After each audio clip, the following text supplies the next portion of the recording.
Nós vamos dar continuidade, então, à nossa série de mensagens, que começamos ainda lá no outro templo, né? E hoje nós damos continuidade. O tema, quem é você? Quem é você?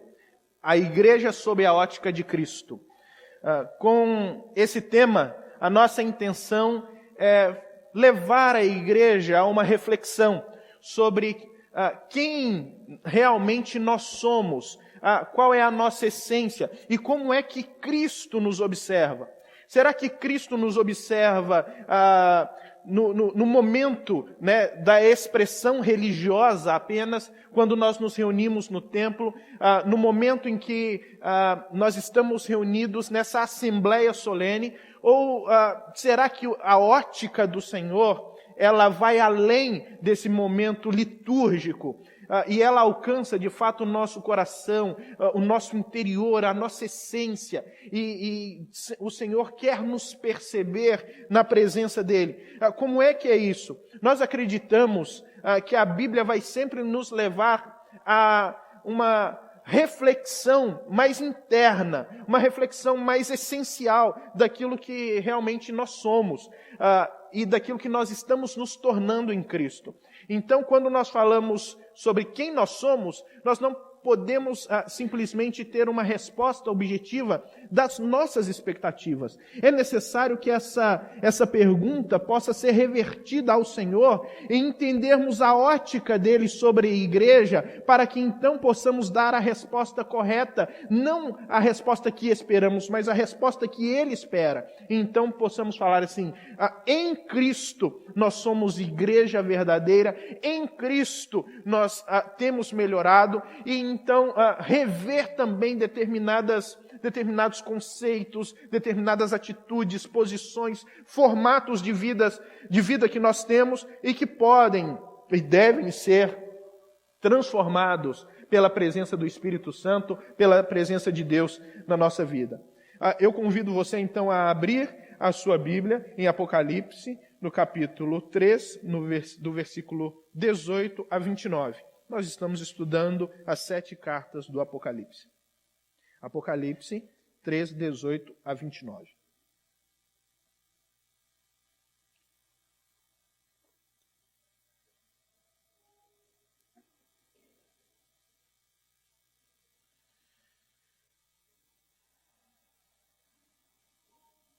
Diz o texto: ao anjo da igreja em Tiatira escreva: estas são as palavras do Filho de Deus, cujos olhos são como chamas de fogo e os pés como bronze reluzente.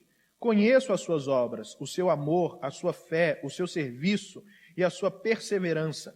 E sei que você está fazendo mais agora do que no princípio. No entanto, contra você tenho isto: você tolera Jezabel, aquela mulher que se diz profetiza. Com seus ensinos, ela induz os meus servos à imoralidade sexual e a comerem alimentos sacrificados aos ídolos. Dei-lhe tempo para que se arrependesse da sua imoralidade sexual, mas ela não quer se arrepender. Por isso, vou fazê-la adoecer e trarei grande sofrimento aos que cometem adultério com ela, e a não ser que se arrependam das obras que ela pratica. Matarei os filhos dessa mulher. Então todas as igrejas saberão que eu sou aquele que sonda as mentes e corações, e retribuirei a cada um de vocês de acordo com as suas obras. Aos demais que estão em Tiatira, a vocês que não seguem a doutrina dela e não aprenderam, como eles dizem, os profundos segredos de Satanás, digo: não porei outra carga sobre vocês. Tão somente apeguem-se com firmeza ao que vocês têm, até que eu venha. Aquele que vencer e fizer a minha vontade, até o fim darei a autoridade sobre as nações. Ele as governará com cetro de ferro e as despedaçará como a um vaso de barro. Eu lhe darei a mesma autoridade que recebi de meu Pai. Também lhe darei a estrela da manhã. Aquele que tem ouvidos, ouça o que o Espírito diz às igrejas. As igrejas europeias, principalmente no século XVI, XVII e XVIII, elas viram homens fantásticos em relação ao mundo espiritual e à vida da igreja. Homens que se levantaram contra uma religiosidade tacanha, contra um tipo de religiosidade mesquinha. Essas igrejas, ou universo eclesiástico, o universo da igreja dos séculos XVI, XVII, XVIII e XIX também, na Europa, tiveram a oportunidade de vivenciar a presença de um movimento feito por Deus, no qual grandes homens foram levantados para direcionar a igreja, para revigorar a igreja e levar a igreja a novos rumos espirituais. Entre esses homens nós temos o conhecido Martinho Lutero, o grande reformador, nós temos John Knox, nós temos Filipe de Melanchthon, nós temos João Calvino, John Wesley, Carlos Wesley, George Whitefield, nós temos Charles Spurgeon, nós temos tantos outros nomes que nós poderíamos citar que fizeram grande diferença no seu tempo. Homens que foram levantados por Deus, cheios do Espírito Santo de Deus, para promover uma reforma na igreja, para promover saúde na igreja. Na história, esses homens de Deus, eles marcaram o seu tempo. Marcaram o seu tempo porque se dedicaram a Deus, se entregaram a Deus e estavam preocupados tão somente na implantação do reino de Deus e na santificação do nome de Deus.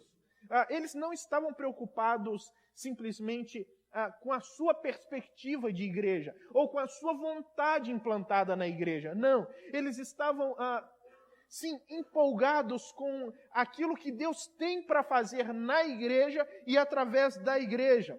Mas o tempo passou. E hoje nós vemos que alguns valores, o mal, a maldade foi entrando sorrateiramente dentro das igrejas, no contexto europeu. E isso foi minando a força das igrejas.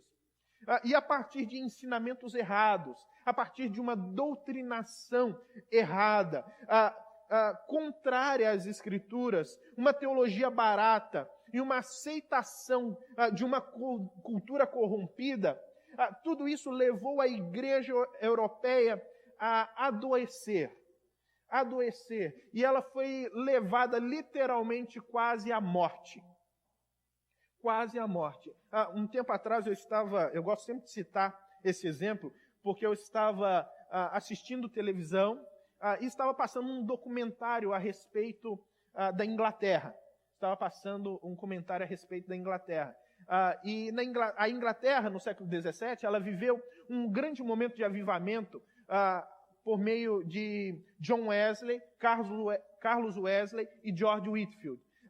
A Inglaterra estava para sucumbir numa guerra civil, mas esses homens foram usados por Deus para apaziguar os ânimos e levar a Inglaterra a se tornar um dos melhores países. Um dos melhores países para se viver. Esses homens, eles são contados no rol dos heróis da fé.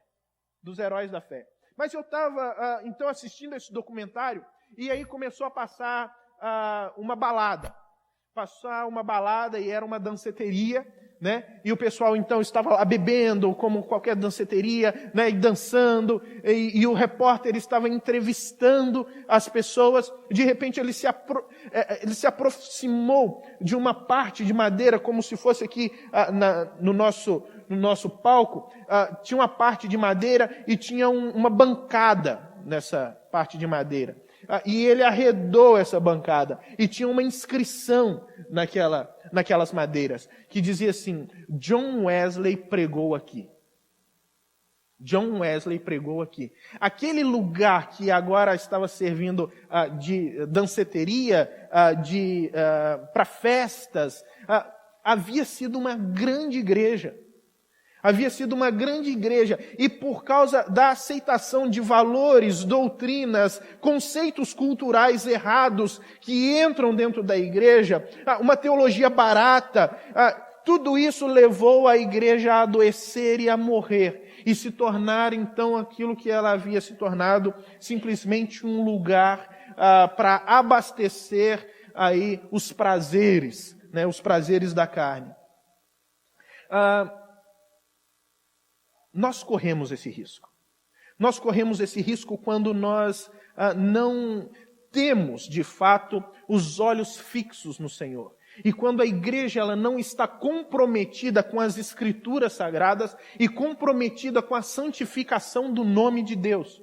Quando nós estamos comprometidos com uma religião, né, a religião evangélica, né, quando nós nos tornamos mais evangélicos do que cristãos, né, quando nós estamos comprometidos com uma placa de igreja, quando nós estamos comprometidos com a placa da Igreja Evangélica Livre Esperança e não, de fato, estamos comprometidos com Jesus e com os ensinamentos de Jesus, nós corremos o risco de permitir que doutrinas erradas elas entrem na igreja. Nós estamos, sim, abertos à possibilidade de uma cultura perversa entrar na igreja, porque nós somos pressionados todos os dias por uma cultura perversa. A mídia faz isso todos os dias conosco. Ela quer moldar a nossa forma de pensar. Ela quer fazer com que alguns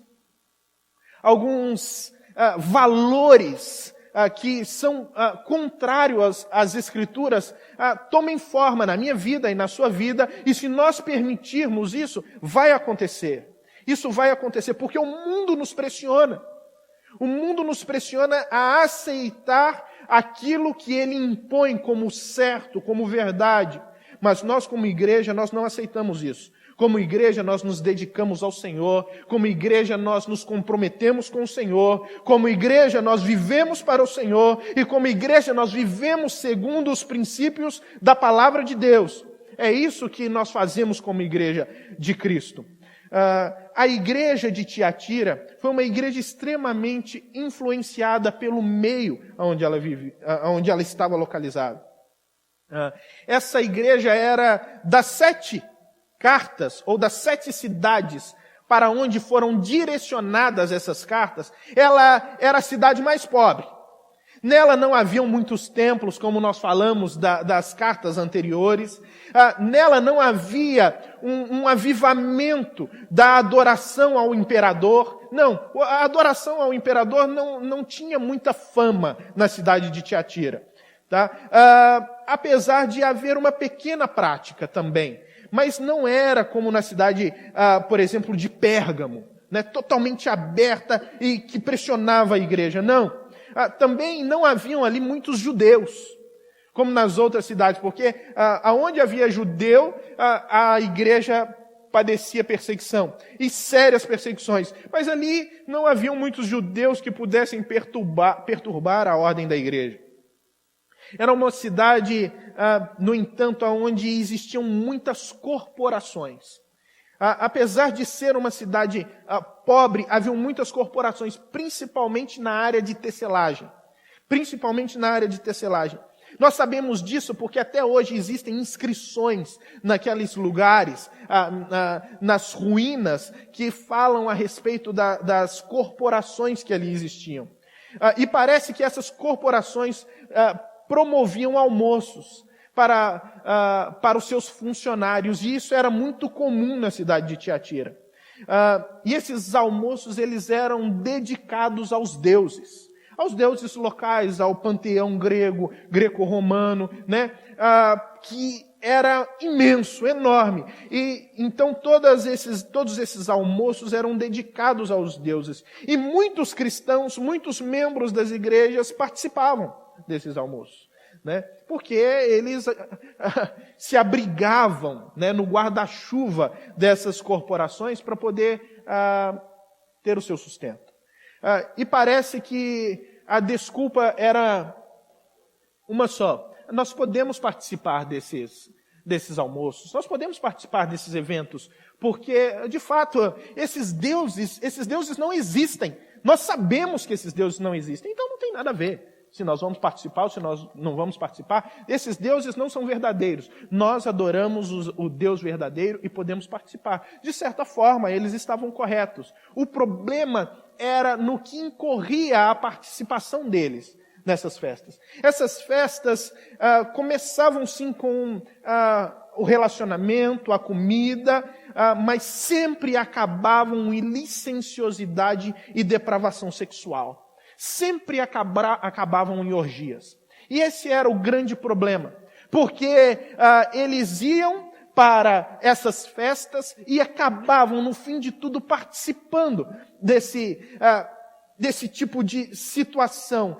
E quando não participavam, pelo menos aprovavam, né? E a participação deles significava também que eles eram coniventes com aquela situação. Coniventes com aquelas práticas. E nós, como igreja, nós fomos chamados a denunciar toda e qualquer prática de pecado, toda e qualquer prática que corrompe o ser humano, toda e qualquer prática que rouba de nós a nossa humanidade e que nos leva à depravação e aos piores vícios. Nós somos obrigados pelas Escrituras a denunciar e a confrontar isso, para que o nome de Deus seja santificado por meio da igreja. O problema que se desenvolve então nessa igreja é muito parecido com os problemas das outras igrejas que nós vimos.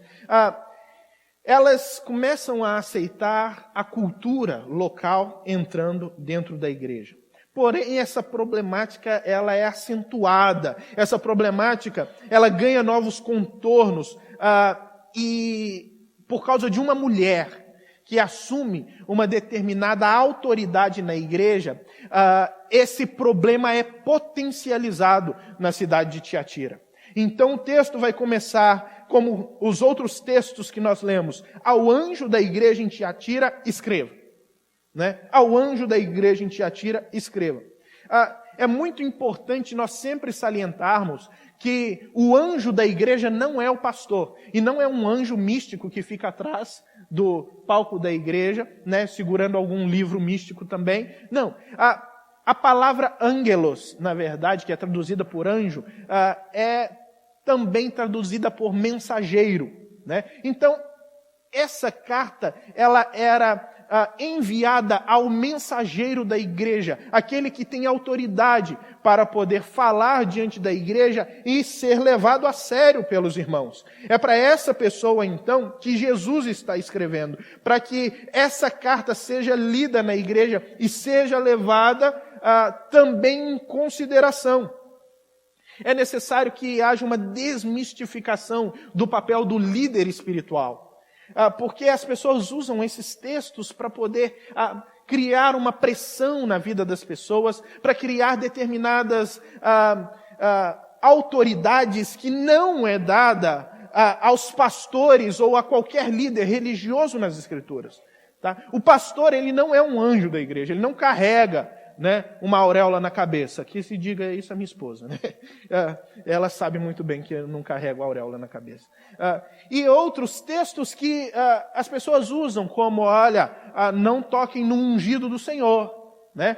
Ai daquele que tocar no ungido do Senhor, né? Não é de fato isso que as Escrituras ensinam, né? Esse tipo de liderança intocável, infalível e super espiritual é algo falso, é mentira. Nós não somos assim. Não existe perfeição no líder. Não existe ausência de falhas no líder. O líder, ele é falho como qualquer outra pessoa. E de uma maneira muito séria, eu abro aos irmãos que, na verdade, o líder, ele não é ungido do Senhor de maneira especial, diferente de todos aqui. O líder espiritual, ele é ungido da mesma forma que todos aqui são ungidos pelo poder do Espírito de Deus. Uma das grandes características da reforma é justamente chamar o cristão à consciência de que todos nós somos sacerdotes diante de Deus, nos levando à convicção de que todos nós temos livre acesso a Deus e que não existe poder na oração de um homem mais do que existe poder na sua oração. E que não existe poder na imposição das mãos de um homem, mais do que existe poder também na imposição das mãos de qualquer um aqui. Porque, de fato, não existe poder nenhum em nós. Não existe poder nenhum na sua mão, ou na minha oração, ou em mim, ou em você. Tudo que existe é poder da graça de Deus, que nos toca e age em nós tão somente por causa do seu amor. Ele age no nosso coração não por causa de bom ou de especial que existe em mim ou existe em você. Se Ele vê algo de bom, Ele não vê em mim, Ele não vê em você, Ele vê nele mesmo. Porque em nós não existe nada de bom que possa convencer a Deus a fazer algo por nós. Só existe algo de bom nele mesmo, que o convence em ser amoroso para conosco. Essa é a grande realidade. Então, esse tipo de visão errada, sabe, de uma unção independente, que nos faz especiais, ou mais próximos de Deus do que as demais pessoas, isso é errado. Isso é errado, e é uma bobagem o líder fazer uma coisa dessa, porque cria nele um peso tão grande, ele tem que carregar um fardo tão grande, aonde ele precisa colocar uma máscara de perfeição para as pessoas, quando na verdade ele é um homem totalmente imperfeito, totalmente falido. É por isso que homens pregam hoje na televisão, e eles falam a respeito de que o homem de Deus, ou a pessoa que serve a Deus, ela não pode passar por problemas ou ter doenças, porque tudo isso é fruto da ação do diabo, ou então da ação do pecado, né? Eles pregam isso e colocam fardos pesadíssimos sobre as pessoas, e colocam as suas máscaras, mas quando eles estão doentes, eles vão se tratar fora do país, para que ninguém fique sabendo. Isso é errado. Isso é uma distorção do Evangelho. Isso é, na verdade, um conceito tacanho do Evangelho. Porque, na verdade, o verdadeiro ungido de Deus é Cristo. É nele que nós vivemos, é nele que nós nos movemos, é nele que nós existimos, e é por ele que nós existimos. Nós não temos uma unção especial, nós temos a unção de Cristo em nós, e para nós isso é suficiente. Porque é a unção de Cristo na nossa vida que nos leva à presença de Deus. É a unção de Cristo na nossa vida que nos torna filhos de Deus. É a unção de Cristo na nossa vida que nos regenera. É a unção de Cristo na nossa vida que nos torna novas criaturas. Nós não precisamos de mais nada. Nós não precisamos de um poder maior do que esse. Basta para nós escutarmos as palavras de Jesus quando Ele diz: eu não vou deixar vocês órfãos. Eu enviarei o Consolador, e Ele vai habitar em vocês. Isso é suficiente. É o próprio Deus habitando em nós. Mas o texto ele continua dizendo: estas são as palavras do Filho de Deus, cujos olhos são como chamas de fogo e os pés como bronze reluzente. É uma imagem assim que nós temos de Deus aterradora, né? Olhos de fogo, pés de bronze, que coisa é essa? Isso é visto, né, no capítulo 1, é assim que João apresenta Deus, mas tudo isso tem um simbolismo. Olhos de fogo é um olhar faiscante pela ira de Deus, porque o Apocalipse nada mais é do que a apresentação da ira de Deus sendo derramada no mundo, no fim de todas as coisas. Então, o olhar faiscante de Deus, de ira, não pela humanidade, mas pelo pecado. E essa ira será derramada eminentemente sobre aqueles que se constituem inimigos de Deus, como forma de juízo pelo pecado e afastamento. Pelo pecado, afastamento e inimizade contra Deus. Também esses olhos de fogo é aquele fogo purificador, aquele fogo que consegue ler, ele consegue saber, sabe, quais são as intenções do nosso coração, porque ele mostra, ele traz à tona toda a escória do coração humano. O que é escória? Quando nós usamos esse termo de fogo, a Bíblia usa esse termo de fogo, ela está usando a visão do ourives. Né? O ourives, para purificar o ouro, que o ouro vem cheio de sujeira, e escória é sujeira. Ele precisa então usar o fogo. Ele coloca o caldeirão, ele aquece aquele caldeirão e coloca o ouro. Ele derrete o ouro. E então toda aquela escória, toda a sujeira sobe. e fica por cima. Então ele vem com uma concha e tira toda aquela sujeira e joga fora. Então ele vai e coloca mais lenha. Ele aquece mais ainda para que a sujeira suba novamente e ele possa retirar. Ele precisa fazer esse processo 7 vezes. E 7 vezes a escória sobe, a sujeira daquele ouro sobe. Então ele tira aquela sujeira para que o ouro se torne puro. É essa a interpretação. O olhar do Senhor é essa. O olhar que está sobre nós, sondando o nosso coração. E Ele conhece a escória do nosso coração. Mas ao mesmo tempo é um Deus que trabalha para a nossa purificação. É isso que o texto nos ensina. E fala sobre pés de bronze polido, bronze reluzente.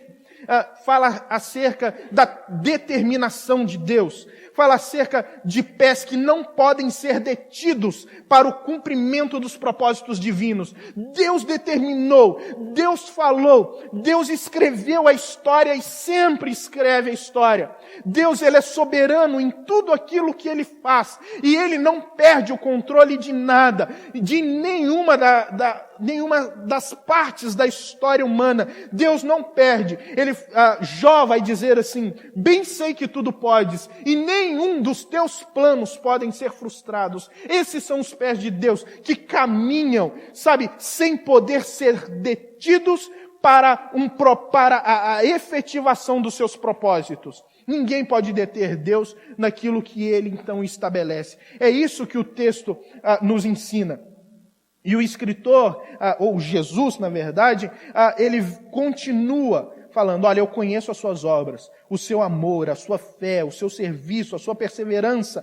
Eu sei que você está fazendo mais agora do que o que você fez no princípio. Mais uma vez, na carta ele vai falar assim: olha, eu conheço você. É Deus andando no meio da sua igreja dizendo: eu conheço você.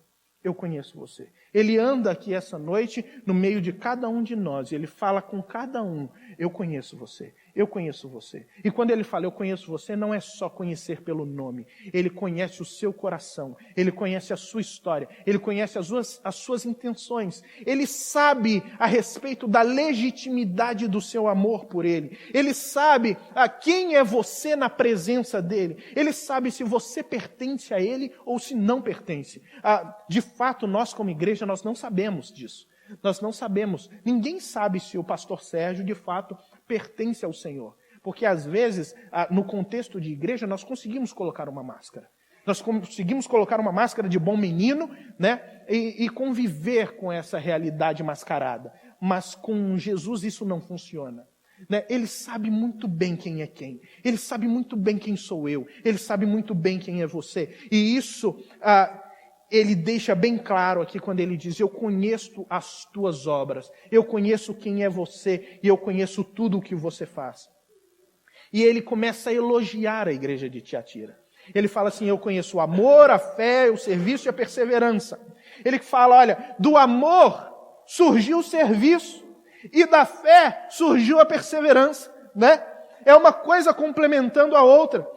E tudo isso é apontado como características positivas da igreja. É fantástico porque quando ele olha na ação da igreja, no meio da sociedade, é uma igreja extremamente relevante ou socialmente relevante. Ela mexe com as pessoas, ela se preocupa com as pessoas porque ela ama de fato. E é isso que Jesus está falando: vocês amam de fato. E é uma igreja que mesmo diante da perseguição, mesmo diante das problemáticas da igreja daquele tempo, ela havia permanecido fiel. Ou seja, ela havia permanecido na sua confissão de fé. Ela não negou ao Senhor. Ela não negou ao Senhor. E ao mesmo tempo, ele vai dizer: olha, e eu sei também que isso só tem crescido. Esse amor e essa fé, o serviço e a perseverança na vida de vocês só tem crescido. Vocês estão num processo de aperfeiçoamento dos pontos positivos de vocês. É um crescimento maravilhoso. Qualquer igreja queria escutar de Jesus esse tipo de elogio. Porque é maravilhoso quando você tem uma igreja atuante, quando você tem uma igreja que realmente entende a sua relevância social e que ela não é simplesmente a reunião dos crentes para dentro, mas ela é a reunião dos crentes para fora. porque é isso que igreja, a palavra igreja significa. A palavra igreja significa chamados para fora. Nós fomos chamados para fazer a diferença lá fora e para levar esperança aos desesperançados, graça aos desgraçados. É isso que nós fazemos como igreja. Então, essa igreja estava sempre crescente nesses pontos positivos. Mas existe um problema. Serviço desprovido de profundo conhecimento das Escrituras e da vontade de Deus se torna um grande problema. Porque nós precisamos usar todo esse amor, todo esse serviço para a glorificação do nome do Senhor. E quando nós fazemos isso desprovido de um profundo conhecimento das Escrituras, nós acabamos caindo, correndo o risco de simplesmente promoção de assistencialismo. E assistencialismo por assistencialismo, tem outras instituições que conseguem fazer bem mais do que a gente.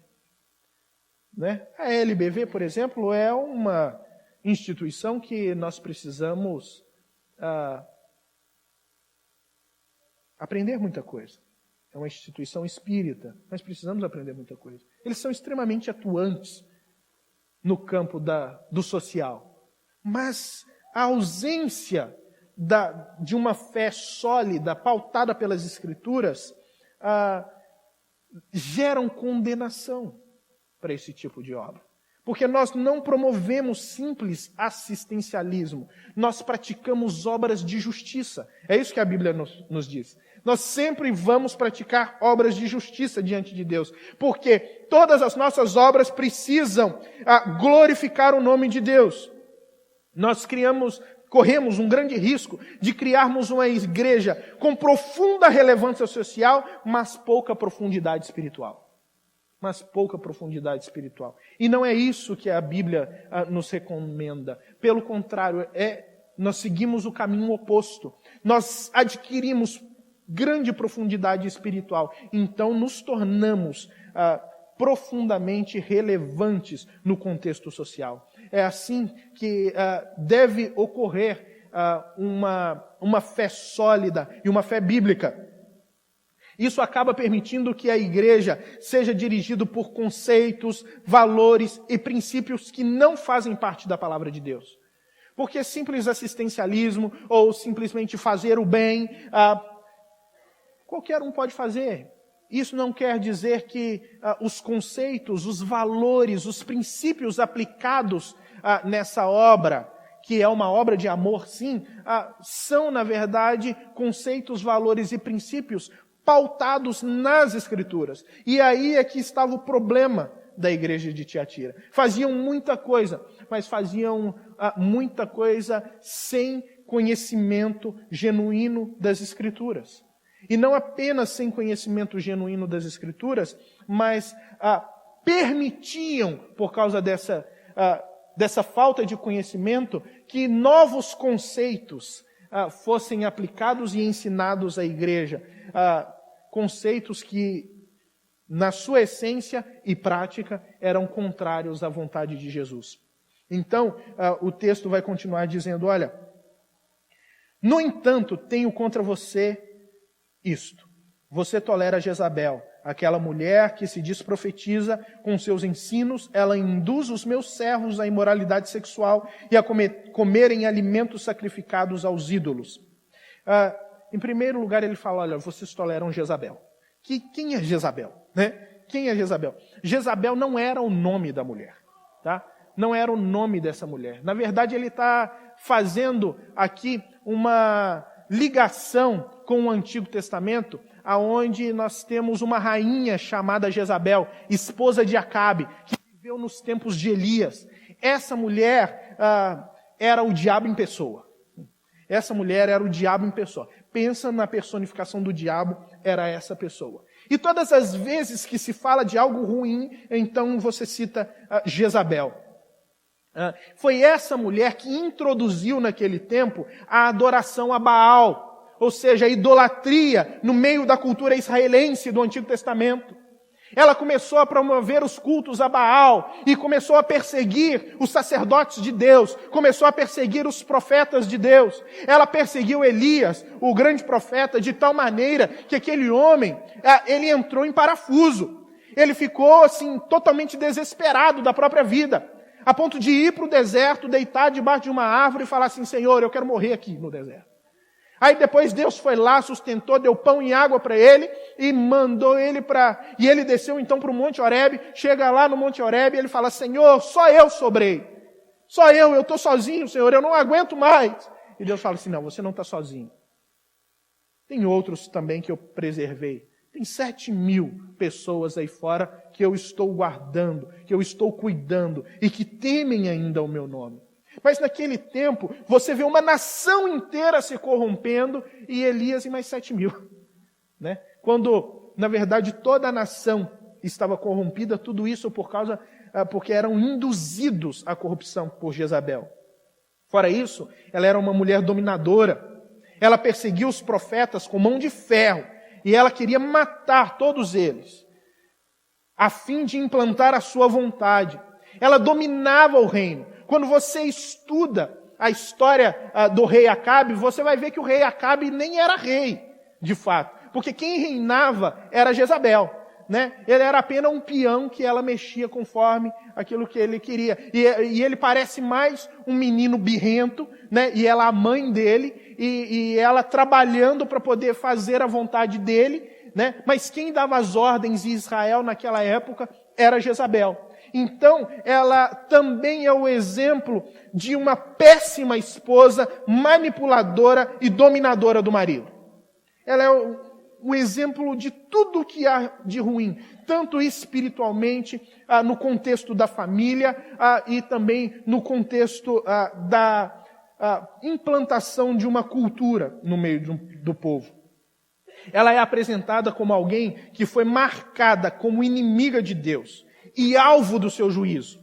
Porque Deus ele dá uma palavra a Elias. E a palavra para Elias sobre Jezabel é uma palavra de condenação. É uma palavra que não poderia ser outra, a não ser uma palavra de condenação, e uma condenação tão drástica que ela morre e ela é comida por cachorros. Tudo isso porque ela se colocou como inimiga de Deus. Então é essa visão aqui de Cristo sobre essa mulher que estava na igreja. Ela era sim considerada por Cristo uma inimiga da fé. Uma inimiga. Mas essa inimiga da fé estava dentro da igreja, estava exercendo autoridade e estava ensinando a igreja. Ela era considerada, ou pelo menos ela se dizia profetiza, como diz o texto. Ela se diz profetiza. Por que ela se diz profetiza? Porque o profeta é alguém que fala a respeito dos oráculos de Deus. É alguém que tem profundo conhecimento das Escrituras. É aquele que tem profundo desejo da promoção da santificação do nome de Deus. Mas essa mulher, ela criou um título para si de profetisa, mas de profetisa ela não tinha nada. Era alguém que estava falando simplesmente para abastecer o seu próprio ego e cumprir a sua própria vontade e não estava comprometida com o estabelecimento da vontade de Deus. Mas Deus deixa claro no texto que ela era uma farsante. Deus deixa claro que ela era uma farsante. E a igreja, então, vai ser condenada por isso. Ela vai ser condenada por causa da sua tolerância. Tolerância a essa mulher, tolerância a essas práticas pecaminosas que estavam sendo colocadas dentro da igreja. Como nós, às vezes, somos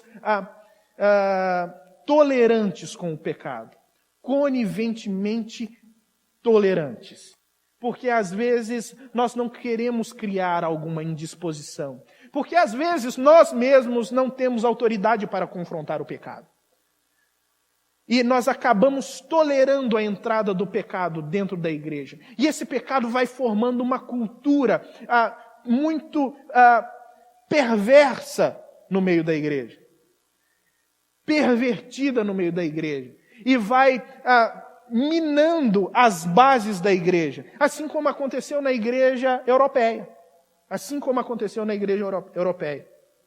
E nós permitimos que isso vá entrando dentro da igreja. No caso aqui, é condenado a imoralidade sexual. É a participação dos membros naquelas orgias, naquelas festas. Literalmente.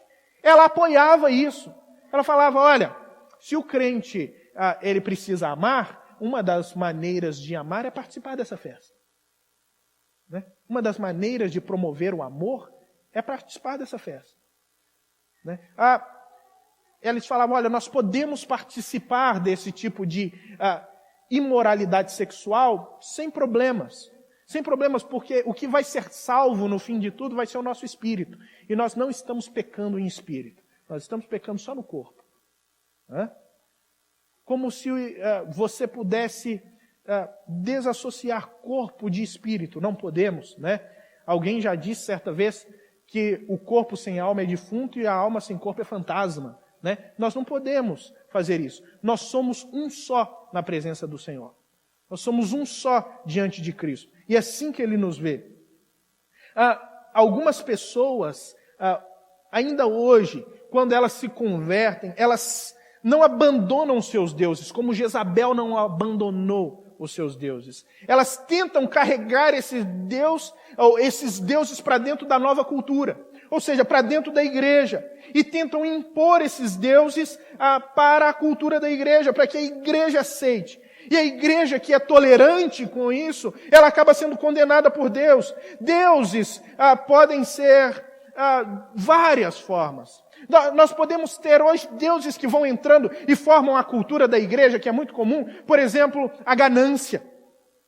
A ganância. Você vê de púlpito as pessoas promovendo a ganância. Venha para a igreja porque você vai enriquecer. Venha para a igreja porque Deus vai abençoar os seus cofres. Deus vai dar dinheiro para você. E as pessoas vão para a igreja, não para se encontrar com Cristo. Elas vão para a igreja para poder ter dinheiro. Elas vão para a igreja para ter dinheiro. Isso, na verdade, é um Deus que é carregado.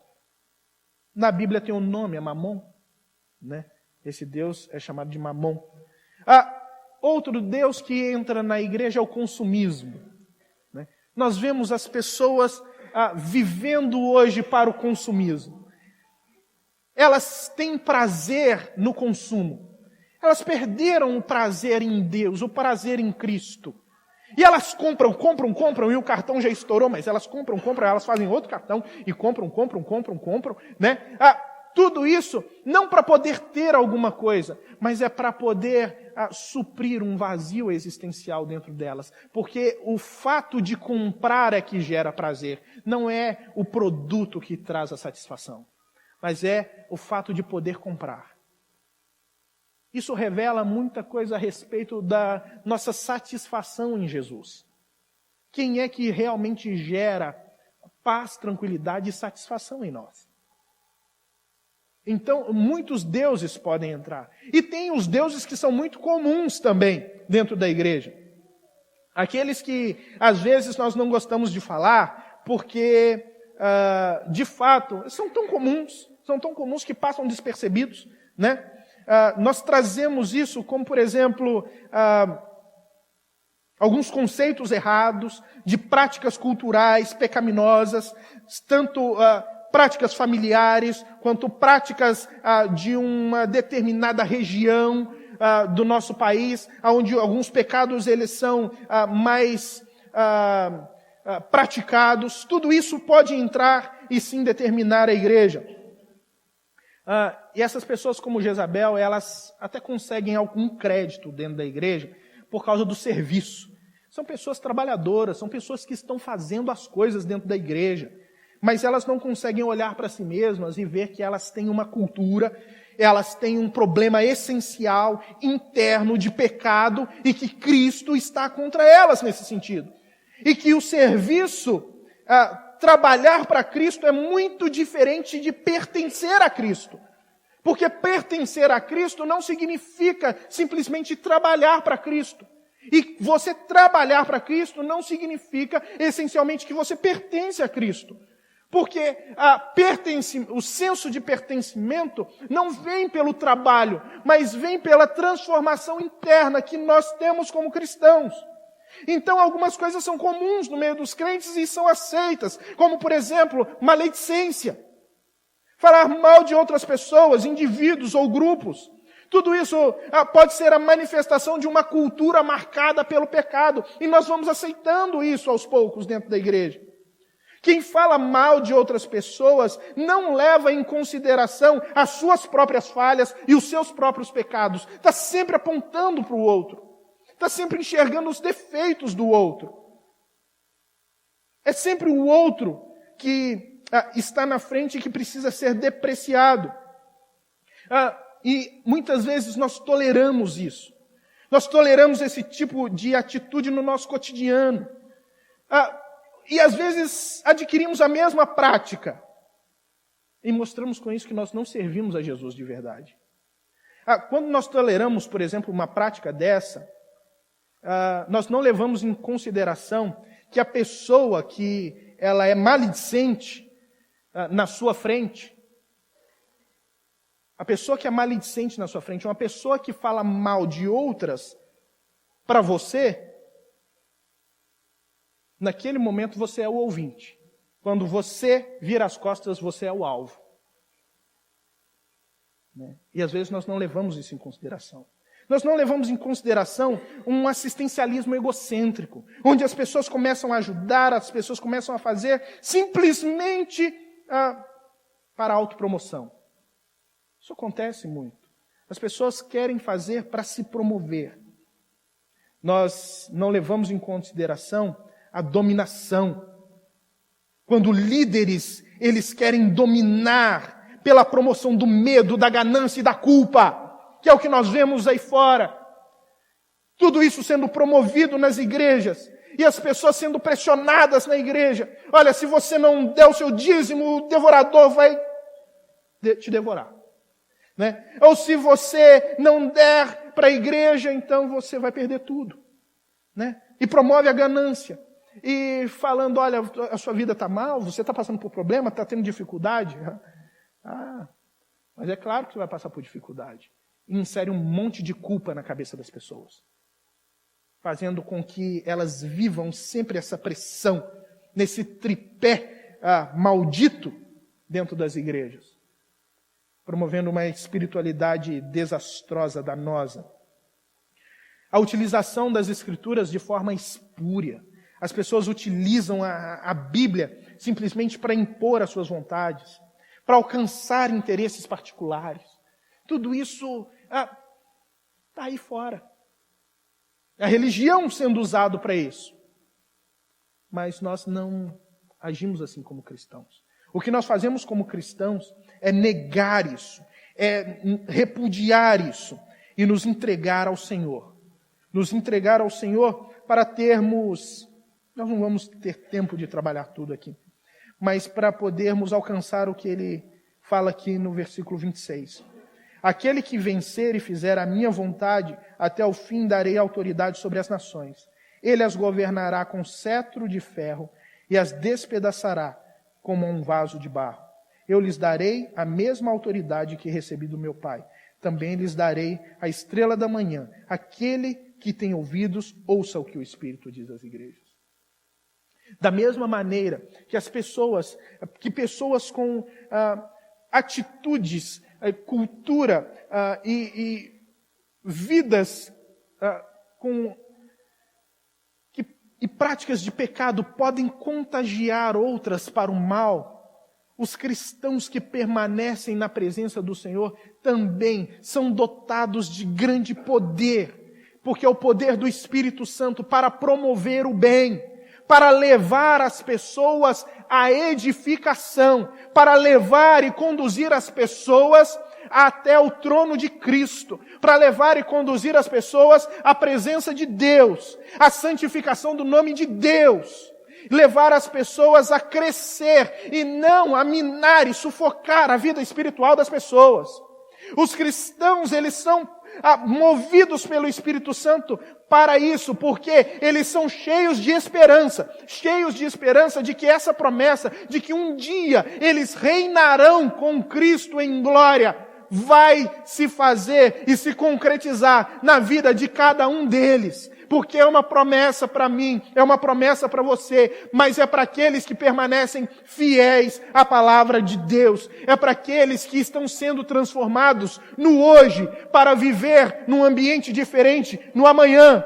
Mas a transformação não acontece no estado pós-morte, quando nós deixamos esse mundo para nos encontrar com Cristo no céu. A transformação acontece aqui, para nos encontrarmos com Ele transformados. Porque a glória de Deus é promovida aqui. E é aqui que Ele quer promover a glória dEle. E sabe como? Pela sua vida. Pela sua vida. E se você soubesse o potencial que você tem para promover a glória de Deus. Não por causa de você mesmo, mas pelo Espírito de Deus que pode usar você para transformar a sua geração, como usou John Wesley, Carlos Wesley, para transformar a geração dele. Que nós sejamos a geração que transforma as coisas e não sejamos a geração que é transformado pela pressão do mundo. Amém? Deus nos abençoe. Vamos orar? Senhor, nós glorificamos o Teu nome.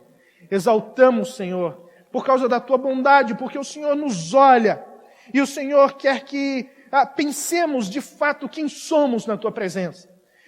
Quem somos nós? Qual é a nossa essência? Qual é o olhar que o Senhor tem, de fato, para cada um de nós? Nos olha, Senhor, com os Teus olhos faiscantes, revela o que há em nós. Pai, traz à tona toda aquela escória, meu Deus, que existe no nosso coração, para que possamos ser limpos, Jesus, limpos, e nos tornarmos como ouro puro, e que isso glorifique o Teu nome, e que a santificação do Teu nome, ó Deus, seja promovida pela nossa santificação, e nós possamos, ó Deus, então, viver um tempo onde nós nos tornamos usados pelo Senhor e utensílios do Senhor para podermos apresentar ao mundo, ó Pai, uma igreja viva, uma igreja que glorifica o Senhor e apresentarmos através de nós um Deus vivo, em nome de Jesus.